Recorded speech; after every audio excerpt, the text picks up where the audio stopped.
বৃষ্টিতে ভিজতে ইচ্ছা করে না। বাবা ভিজবো না, করোনা হয়ে যাবে।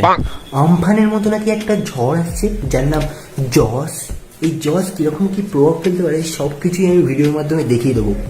কালকে মানে সোমবার তো হালকার ওপরে মাইক ভ্যানটা ঢুকে গেছিলো, যার জন্য মেঘ করে একটু একটু বৃষ্টি হয়েছে। আজকে তো পাইপ সেটটা ঢুকে গেছে, যার জন্য সারাদিন ধরে বৃষ্টি পড়েই যাচ্ছে ঝিরঝির করে।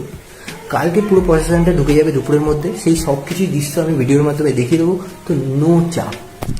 এই মেঘলা দিনে একলা ঘরে থাকে না যেমন, কিন্তু কি করব, এই সুন্দর ওয়েদারেও লকডাউনের মধ্যে বাইরে বেরোনোর কোনো উপায় নেই।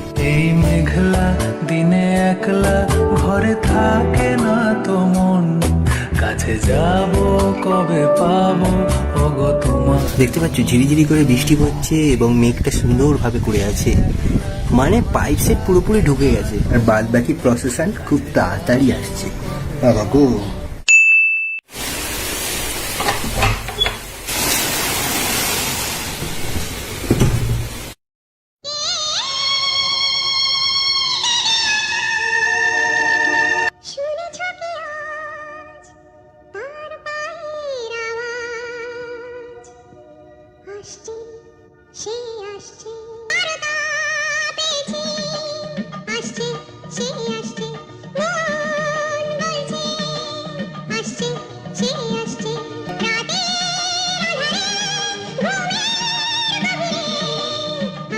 A few moments later.